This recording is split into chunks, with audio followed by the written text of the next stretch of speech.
Bismillahirrahmanirrahim. Assalamualaikum warahmatullahi wabarakatuh. Alhamdulillah rabbil alamin wassalatu wassalamu ala asyrafil anbiya'i wal mursalin wa ala alihi wa sahbihi ajma'in. Rabbi shrah li sadri wa yassir li amri wahlul 'uqdatam min lisani yafqahu qawli. Wala haula wala quwwata illa billahil aliyyil azim. Alhamdulillah. Syukur pada Allah, nak pelajar sekalian kelas tahun 5 Ibnu Sina. Pada minggu ini kita akan teruskan pengajian hadis kita. Masuk hadis yang ke-14 dengan tajuk mengajar itu sedekah yang paling baik. Jadi nak pelajar bersediakan buku hafazan hadis, buka pada muka surat 15 dengan membaca hadis yang ke-14. Anak pelajar dikasih sekalian, kita lihat pada matan ataupun teks hadis ini terlebih dahulu. Mengajar itu sedekah yang paling baik. An Abi Hurairah radhiyallahu anhu anna an-nabiyya sallallahu alaihi wasallam qala afdalus sadaqati ay yata'allamal mar'ul muslimu ilman thumma yu'allimahu akhahul muslim.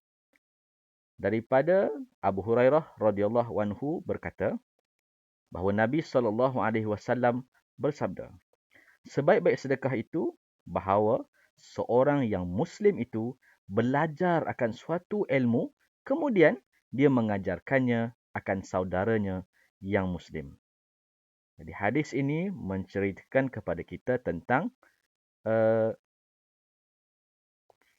fadilat ataupun kelebihan mengajarkan seseorang sahabat kita, Muslim yang lain, akan ilmu, itu dikira atau dianggap sebagai sebaik-baik sedekah di sisi Allah Subhanahu Wa Taala. Inilah gambarannya hadis yang akan kita pelajari pada hari ini. Afdalus sadaqah ay yata'allaman mar'ul muslimu ilma thumma yu'allimahu akhahul muslimah. Baik, kita lihat terlebih dahulu dalam buku hafazan kamu ni ada beberapa bahagian yang tidak dilengkapkan baris hadis itu. Jadi Ustaz tengok dalam kelas sebelum ini apabila tidak kita lengkapkan, maka ada pelajar yang membaca dengan salah. Misalnya ittaqillah dibaca attaqullah. Banyak lagi lah. Wa khaliqin nasa dibaca khaliqin nasin. Jadi kerana barangkali kamu terlupa menulis baris, meletakkan baris ketika kelas. Sebenarnya benda ni telah pun disebut dalam kelas. Jadi apapun, untuk minggu ini kita akan mulakan dulu dengan melengkapkan tanda bacaan. Jadi boleh semak buku hadis. Bahagian berwarna merah yang Ustaz tunjukkan di sini adalah bahagian-bahagian yang tidak ada baris dalam buku. Jadi kamu boleh tambahkan baris itu pada buku kamu. Supaya kamu nanti apabila buat catatan semula, untuk tugasan, salin semula, tulis dengan baris yang lengkap. Okay, kita lihat satu persatu. An Abi Hurairah radhiyallahu anhu. Ini pun ada beberapa sahabat kita yang menghantar hafazan hadis. Misalnya membaca Abu Sa'id Al-Khudri radhiyallahu anha. Jadi salah. Dalam bahasa Arab ni baris itu kalau salah memberi makna yang salah. Bunyi pun salah. Jadi anha itu kalau kita baca untuk perempuan, anhu untuk lelaki. Jadi pastikan diberikan letak tanda baca yang betul supaya anak pelajar tidak tersalah ketika menghafal dan juga menyebutkan hadis ini. So, ini yang pertama, radhiyallahu anhu. Annan nabiyya. Kesilapan ini kalau kita lihat dalam buku dia tak letakkan tanda syaddah ni ataupun tanda sabdu ni. Jadi anak pelajar tambahkan nabiyya, bukan nabiyya tetapi annan nabiyya sallallahu alaihi wasallam. Ya. Okey, disambung hadis ini qala afdalus sadaqati ay yata'allamal mar'ul muslimu. Ini juga kalau lihat semak pada buku kita, tanda alif lam ini tidak diberikan tanda mati. Patutnya baca yata'allamal. mar'ul. Ini pun juga mim itu tak diberikan tanda dalam buku, diletakkan tanda baris atas, dibaca dengan mar'ul. Demikian juga lam yang kedua ini juga dimatikan, dan mim yang muslim itu juga dibariskan di hadapan ataupun dhammah.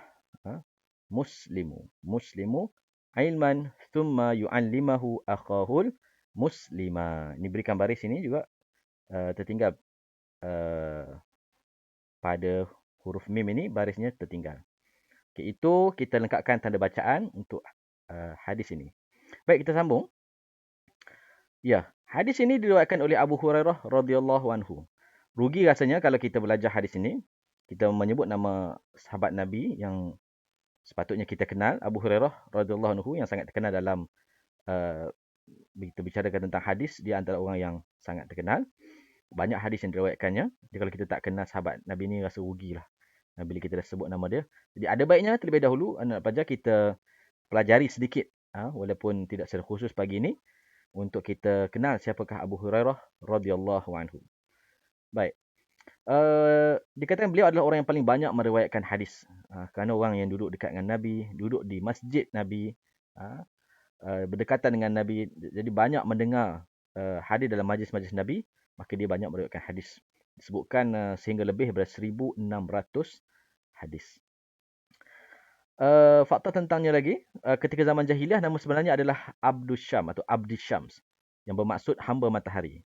Jadi apabila dia dari Bani Daus, apabila dikatakan tahun ke-6 Hijrah, Bani Daus ini termasuklah Abu Hurairah ataupun Abdi Syam ni berhijrah ke Madinah, bertemu dengan Rasulullah, ditanyakan tentang namanya, maka beliau menyebut namanya adalah Abdi Syam. Rasulullah kata, bukan, nama kamu sekarang ialah Abdul Rahman. Namanya Abdul Rahman bin Syakar. Abdul Rahman bin Syakar. Itu nama dia. Nama dia adalah Abdul Rahman, sebelumnya nama Abdi Syam. Jadi Abu Hurairah ni datang dari mana? Ini sebenarnya adalah gelaran yang diperolehi oleh Abu Hurairah yang membawa maksud bapa kucing. Ada banyak kisah tentangnya. Sebagian riwayat menyebutkan bahawa ketika dia muda, dia mengembala kambing satu kawasan, dan dia ketika mengembala kambing itu dia ada bermain dengan seekor kucing. Bila petang atau malam nak balik, maka dia tinggal ke atas pokok. Dia bawa balik kambing dia. Bila mai esok pagi, dia bawa turun kucing tu daripada pokok dan dia main dengan kucing tu. Jadi dia ada kucing yang dia kasih. Okay? Ada juga cerita tentang kucing yang dia sangat sayang waktu dia kecil. Kemana saja dibawa, akhirnya orang menggelarnya sebagai Abu Hurairah. Ada cerita tentang bagaimana kucing ketika bertemu Rasulullah ni, kucing ada dalam tangan jubah dia. Memang orang yang kasih pada kucing. Sebab itulah diberi gelaran Abu Hurairah. Dan nama itu lebih masyhur daripada nama sebenarnya Abdul Rahman bin Syakar, tapi lebih dikenal sebagai nama Abu Hurairah. Ada juga kisah menyebutkan bahawa Rasulullah menggelarnya Abu Hir, yang bermaksud bapa kucing jantan. Dan dia dikatakan dia lebih suka dengan nama Abu Hir kerana Hurairah itu ialah kucing betina, manakala Abu Hir adalah bapa kepada kucing jantan. Jadi bagi dia kucing jantan itu lebih perkasa, lebih kuat, lebih baik daripada kucing betina. Wallahu alam. Apapun, dia seorang sahabat yang hebat, banyak meriwayatkan hadis. Kita sangat berhutang budi kepada Abu Hurairah, kerana kalaulah tidakkan jasanya menghafal dan juga mengembangkan hadis ini, maka barangkali kita hari ini tidak dapat mempelajari hadis yang kita pelajari pada pagi ini. Baik, itu tentang Abu Hurairah. Baik, mari kita lihat maksud hadis ini. Apabila disebutkan afdalus sadaqah. Jadi kita cuba fahami dulu apa yang dimaksudkan dengan sedekah. Siapa pelajar faham apa kita sebut tentang sedekah? Kita bayang pada kita seseorang memberikan sesuatu pada orang lain. Memberikan duit pada makcik yang duduk tepi jalan ataupun orang susah yang datang ke rumah. Kan? Jadi sedekah itu dengan bermaksud adalah pemberian oleh kita, sesiapa sahaja, kepada orang lain yang memerlukan dengan satu tujuan, iaitu untuk mendekatkan diri kita kepada Allah. Nak dapatkan pahala daripada Allah, nak dapatkan pertolongan daripada Allah, maka kita sedekah pada orang lain. Jadi itu pemberian seseorang kepada orang yang lain dengan tujuan untuk mendekatkan diri kepada Allah SWT, dengan niat untuk beribadah kepada Allah, nak cari redha Allah. Maka pemberian itu dinamakan sedekah. Di pemberian itu boleh jadi apa saja. Harta, dalam bentuk tenaga, kita tolong orang, nampak susah, kita tolong dia. Sehingga disebutkan menolong orang naik ke atas tunggangan. Nak naik atas unta dia pun, itu juga sedekah. Kalimah yang baik, nasihat yang baik adalah sedekah. Senyum juga disebut sebagai sedekah. Apa lagi? uh, kita bagi pandangan, kita bagi nasihat, kita beri bentuk kewangan, dalam bentuk barangan, kan? Bagi kita ada harta, kita bagi dia pinjam, maka ini adalah sedekah yang baik yang mesti kita laksanakan. Tapi dalam hadis ini disebutkan sebaik-baik sedekah adalah ilmu, yakni mengajarkan orang akan ilmu. Jadi apa itu? Sebelum itu disebutkan al-mar'ul muslim. Disebutkan al-mar'ul muslim. Maka siapa itu orang Islam? Maka kita boleh faham Islam adalah sesiapa sahaja yang mengucap dua kalimah syahadah, maka dia adalah seorang muslim. Islam, muslim. Dia mengucap dengan syahadah, dia seorang yang memeluk agama Islam, maka dia dikira sebagai muslim. Dan yang sebutkan tadi kita patah balik tentang ilmu, apakah itu ilmu? Sehingga disebut sebagai sebaik-baik sedekah ialah seorang muslim yang belajar ilmu lalu dia mengajarkannya kepada saudara muslimnya yang lain.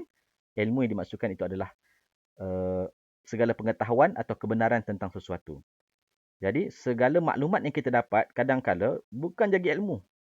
Boleh jadi betul, boleh jadi salah. Kalau perkara yang dah sampai kepada kita, yang kita sebar kepada orang lain itu adalah perkara yang benar, maka itu diiktiraf sebagai ilmu.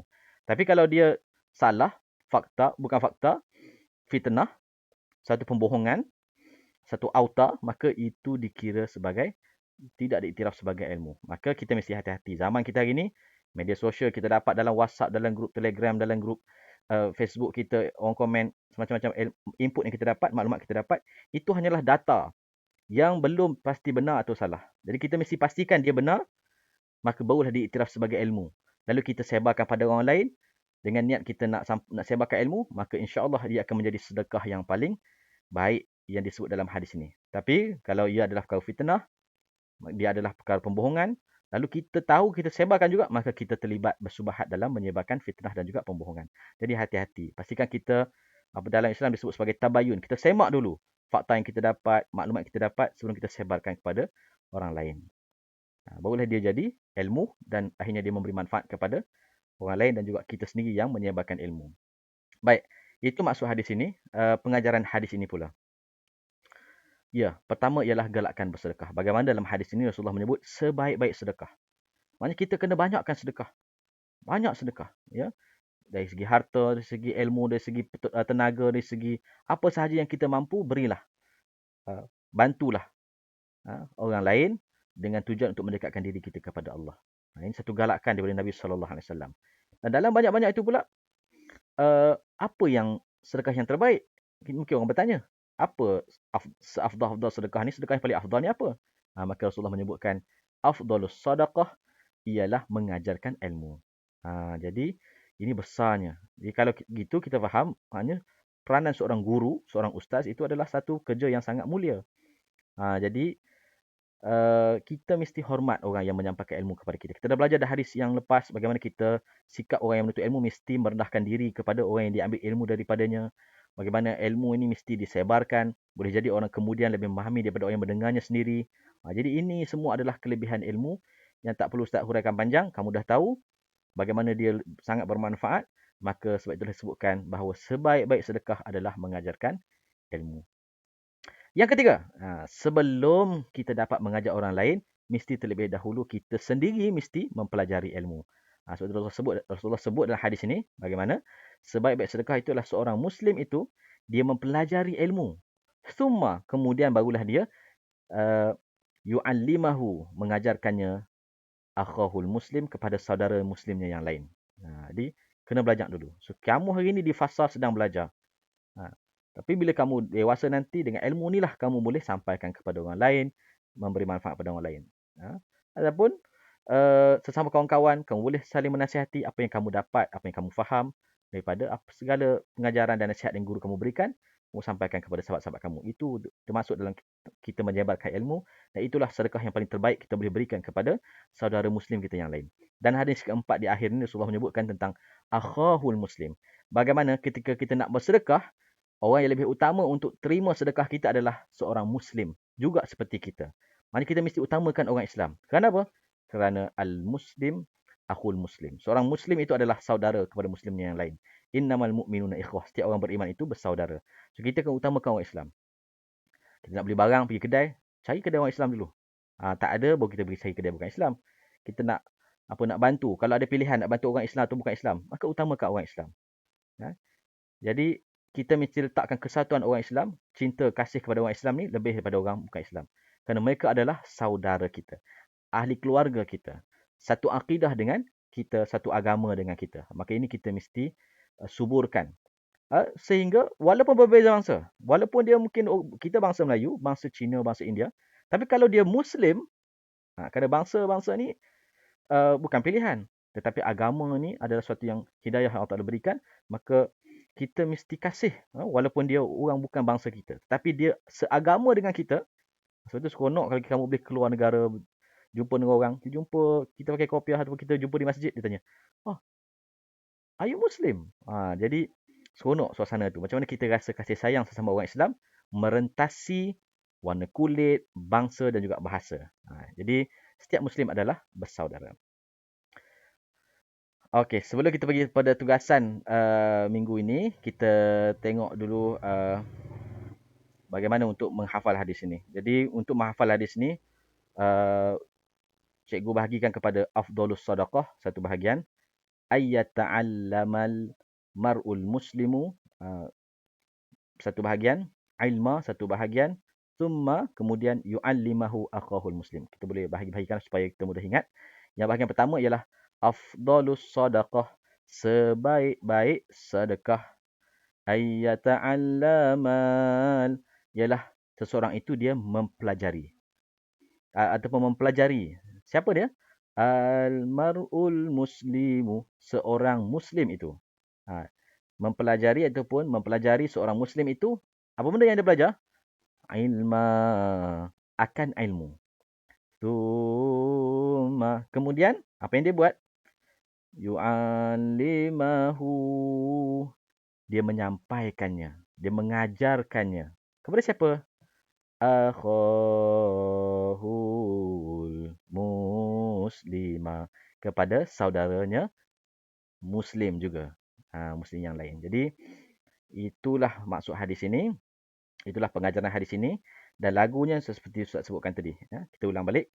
Kita ulang 3 kali supaya membantu kamu untuk menghafal.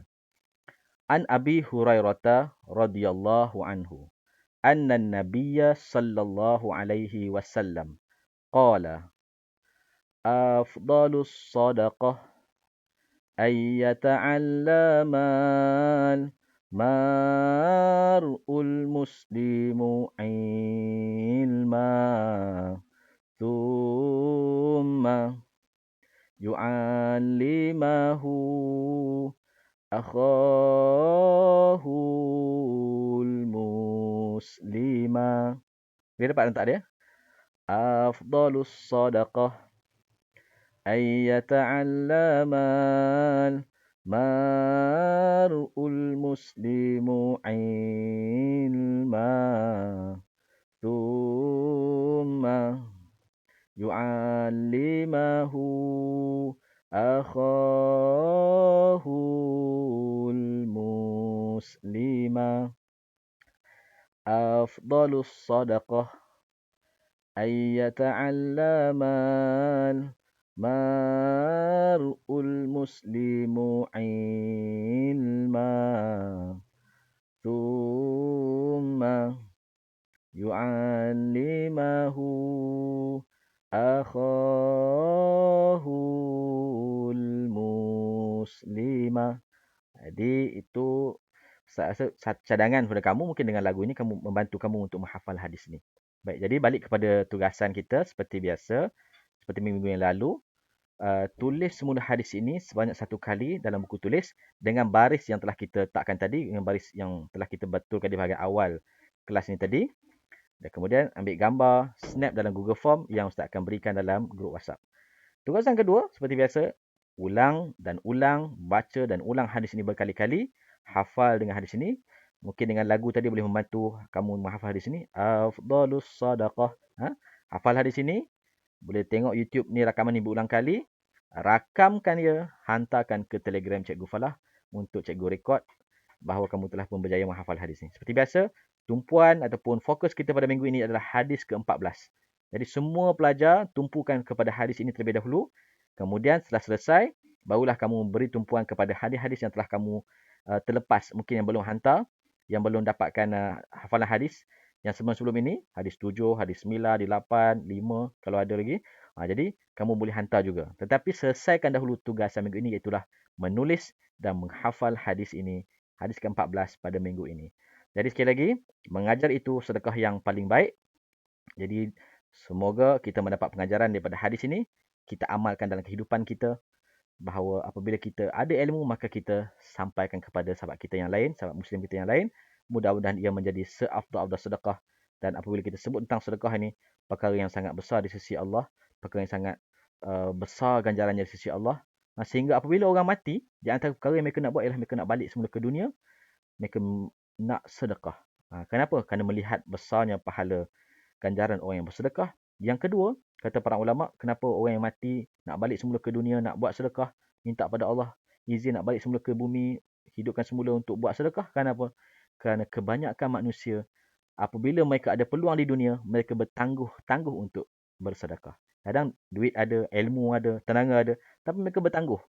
Tangguh, akhirnya mati. Tak sempat bersedekah. Sebab itu mereka bila mati, mereka menyesal, mereka harap dapat kembali ke dunia.